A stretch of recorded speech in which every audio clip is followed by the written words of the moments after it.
Folks, welcome to the Prepared Homestead. This is Travis. Thank you all for stopping by to watch. So my normal morning routine before I do these walks, I sit there, I drink a cup of good healthy coffee, and I try to come up with what to talk about. Sometimes Lord just dumps it in my lap. Other times I have all these random ideas and they don't seem to connect. But that's this morning, and we're gonna go with it. We're gonna go with it and see if we can just put out some information that might be useful to you. And if nothing else, you can sit back and you can laugh at the old fat bearded guy walking through the woods. Before I get started, another prepper meeting to mention. They're happening all over. You really need to listen, because if you're in that area, you should be going to these things. This is in Northeast Texas, Tyler, Texas to be specific, and it is September 10th. Should be an email down below. Email that guy so that you can figure out the details and go. It's a prepper mag type meeting. I'm not really sure what they're talking about. It doesn't matter, because don't go just because they're having a good topic or not. The YouTube's filled with prepper topics. You're going to meet other people, to re-energize yourself, to meet face to face, to feed off of each other's, positivity and knowledge and power. That's the big thing. It's not about the speaker. I mean, it's like icing on the cake. Go to meet each other and to realize that you're not alone out there. There's other people like you. I'm sure that cameras. My little selfie stick that I use is just about done. I've got to get a new one. It's falling apart. So if it does the little flip over thing while I'm talking, I apologize. Anyways, many of you are probably thinking about, almighty priest and saint Dr. Fauci. He's announced that he's leaving government service at the end of this year, which is earlier he talked about it, leaving it when Joe Biden gets run out of office in 2 years. Well, that may not be true, but we'll see. Anyways, so he's moved up the timeline. He's leaving office, and I've had people text me and send me emails and stuff about it. And a lot of people are excited, and that's fine to be. But just remember that Fauci is just a cog in the great machine of things. And just because he's leaving office most certainly does not mean that the reign of terror will end also, and the lies and misinformation. Who knows? They may put someone in that's way worse than him. So don't get too excited, because in the end, he's just a man. And I mean, he could be like a lizard man, but hey, anyways, there's the entertainment. I also wanted to talk about, just briefly, and I know that this isn't necessarily big news, because a lot of you know these kind of things happen, but it's still, there's a point to it. A good buddy of mine showed me some pictures of where he works. He works at one of those big box lumber yard home improvement kind of stores, one of the big ones, maybe the biggest one. And they had pallets of garden seeds that they were dumping, because it's the end of the season and they're getting all their fall stuff in, and Christmas and winter and all that kind of junk. Anyways, it was a lot. I mean, I could probably send everyone on this channel a few packages of seeds with the amount that was being dumped, and the employees weren't allowed to have any at all. I've seen this kind of stuff in the past in regards to seeds, but we've also seen this kind of stuff in the last year or two. All the dumping of milk. Remember how much food? I remember watching a video of I believe it was a potato farmer back during the lockdowns, and he had mountains. I mean, we're talking the sizes of office buildings of potatoes that he was begging people to just come and take, because he couldn't sell them and was told to just destroy them. And we saw farmers just dumping entire truckloads of milk and stuff like that. And I mean, you know, you could say that there's some legitimate reasons for it because of whatever. I mean, I get it. I understand the arguments of why they do that. You know, and seeds, I mean, seeds can last a long time if stored properly. And there's oh, hello, little box turtle. I mean, I know places like Baker Creek Seeds, they give away their old stuff or things that are mismarked and things like that.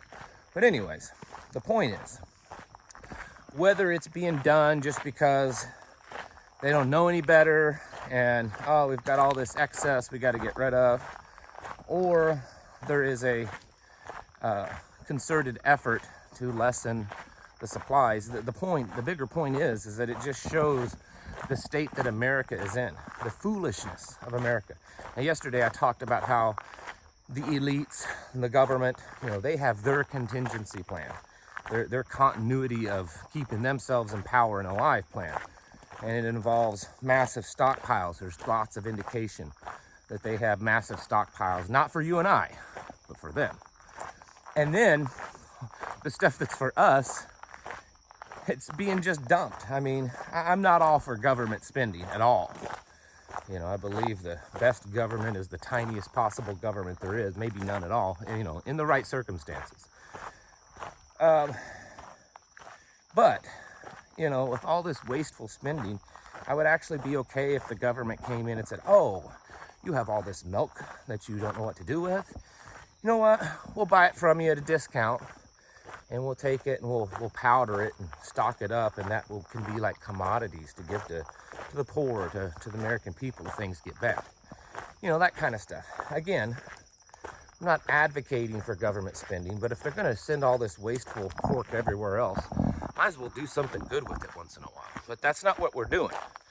We're wasting. Here we are in possibly the worst economic scenario America's ever been in. And it's not just economic. We're also dealing with real food shortages. I've heard that tomatoes is the new one that they're warning about, which is why you should be growing your own. Tomatoes is something you can grow enough of them for your fresh ones and a can for the winter and all your sauces. And if you know what you're doing and it doesn't take much, you can grow lots of tomatoes. But anyways, we're in not just an economic downturn, we're also in a real hard time when it comes to food, and it's orchestrated. Okay, so I get that. Someone's going to jump in and say, yeah, but it's being done on purpose. Well, of course it is, but the point is it's happening. You know, we've got all these different factors that's affecting food, and we know that it's not just economic things that's causing the food prices to go up. It's also the fact that there's just less of it. It's becoming harder and harder to produce food and enough food. So all this is going on, and we're going to just dump food, and we're going to dump the things that make food. It's just foolishness. And I think even if it's all being done from a not understanding or knowing perspective, all it does is it shows us how weak we are as Americans, that we are so foolish, that we're so short-term, narrow-minded, money-hungry people as a whole, especially in the corporate world, that we would rather dump food or seeds and get the tax deduction or the insurance money out of it than to, you know, stock it away or do something with it so that people can actually live. And I think this is just one more indicator of the downfall of a society, of a civilization, which is what I firmly believe that we are experiencing. So there's that. You know, talking about the weakness of Americans, a subject that gets people riled up and then also gets people to hate me. But hey, you know what? In the last couple of weeks, I've received more hate mail than ever before. So my grandpa always taught me, when the devil comes attacking you, then you know you must be doing something right. So keep up the hate mail, because it just tells me that I must be on the right track. Anyways, oh, masculinity. It's been on my mind. I talk about it every once in a while, but I haven't really come up with a direction for this video, other than it's very lacking in the world. And I don't want to single out, women and say, oh, this is just about men, because while men have their masculine, strong warrior side, a woman can be and is and should be strong warrior in her own ways, in her own feminine ways. My grandmother, and I've known many other women that, oh my goodness, warriors, spiritual warriors, strong women. My grandmother raised 10 kids, and they lived, to tell the story of how my mother, when she was a child, grew up, you would think I was telling stories from the little house on the prairie, time period, late 1800s. And my grandmother was a strong lady, so don't think for one moment that when I talk about masculinity and that kind of stuff that I think that it's only for men and women are weak. Don't misinterpret my words. But men, I'm a firm believer that most of the world's problems are happening because men aren't being men anymore. We've become weak. Some of it's happened because outside sources are kind of beating us down and forcing us to be that way. And I think other reasons is because we as a group of men, maybe not individually, have just relinquished. We've given up. I look around at the world and the things that are happening and think about our grandfathers' time period and their grandfathers going back 50 and 100 years ago. What they would have done. Some school teacher started parading around, teaching their children in the classroom the things that are being taught today. Dancing and doing all the stuff, putting images and pictures and books in their hands. What would the men back then have done? Yeah, I probably can't say those words on YouTube. And I'm not advocating violence, but I'm telling you, if men were really running the show, or definitely having great contributions to the world and not these beta male and radical feminists, I firmly believe things would be different. And this isn't just a rant on that. What I'm trying to tell you is that it's time to man up. It's time to quit being a wimpy, sissy, whatever, because that's what you're told to be. And if you try to stand up and be a strong warrior man, you get beaten down. We'll let them beat you down because they're evil, and that's what evil people do. Be a leader in your home. Be a leader in your community, in your church, or whatever fellowship you go to. Be a leader in your community when it comes to prepping and getting your community prepared. Don't just stand around and complain and moan about the world. Get up and do something about it. A couple weeks ago, I talked about where's the Patrick Henrys in the world. Well, they're all beta males now. It's time to stop being one. It's time to stop saying, well, I physically can't do it. Or, I might lose my job. Or my neighbors will hate me. My family will turn against me. My kids won't speak to me anymore. My wife could leave me. Man, I'm not advocating you push for those kind of things. But, someday you're going to look back, kind of like that movie Braveheart, and you're going to think, what would I give up in this life just to go back and have a moment in time of real freedom, of being a real man? And I know there's a lot of real men that watch this channel.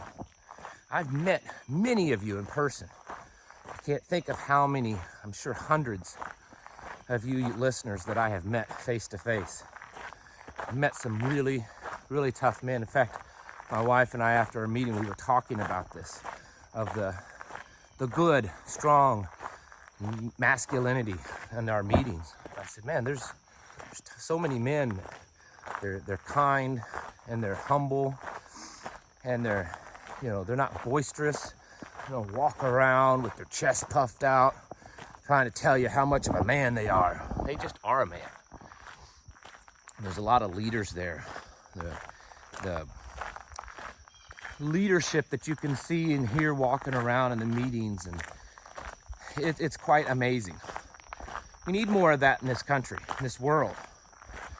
So it's time to step up to the plate, because I think we're in that time period that's spoken of in the good book where he says separating the wheat and the tares. Maybe that scripture isn't exactly, has to do with this, but I think it does.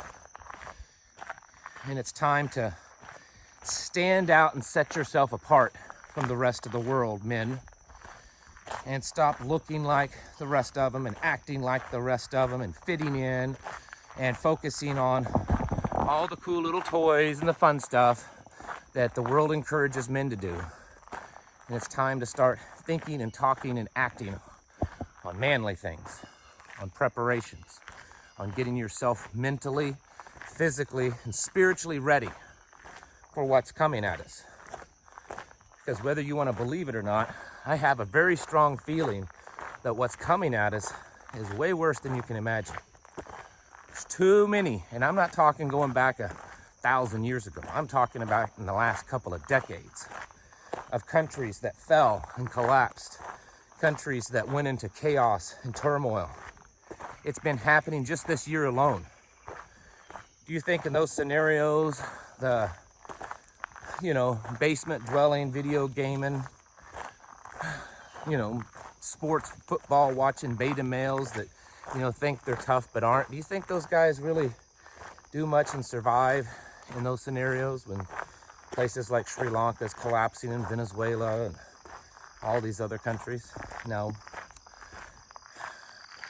If my words cut you this morning, then maybe that's a sign that you need to make some changes in your life. And I'm not getting on here claiming that I'm the great warrior alpha male. Blah, blah, blah, blah, blah. That's not what I'm saying. I, every day, try to slay the demons. I mean, figuratively, not literally, because I'm pretty sure there's no demons in me. But, Paul said that, I believe it was Paul, that we have to die daily. And what that means is that we're crucifying ourselves daily. We are circumcising the heart daily, working out all that wicked temptation and evilness. It's what men do. It's what people do. And if my words cut you this morning, then maybe instead of being offended, because those of you that get offended at stuff like this are going to have a lot harder time surviving as the world's collapsing. But anyways, if they cut you this morning, then maybe that's a signal that you should do some work on yourself. That's what I try to do with me. If I watch something or if someone tells me something, it kind of, I don't know if I like that. I do my best to stop and think, oh, maybe that person's right. Maybe it's me. Maybe I need to worry about me and not worry about what he just said to me, and try to repair some things inside myself. So let's work on that, men. Let's work on being warriors in our home and leading our families and our communities, because I'm telling you, this world's going to need it real soon. And if you're not doing those things now, I can't guarantee you that you're going to come out on the other side of all this in a good way. Folks, get your houses in order. Prepare yourselves mentally, physically, and spiritually. Thanks for watching. I'll catch you in the next video.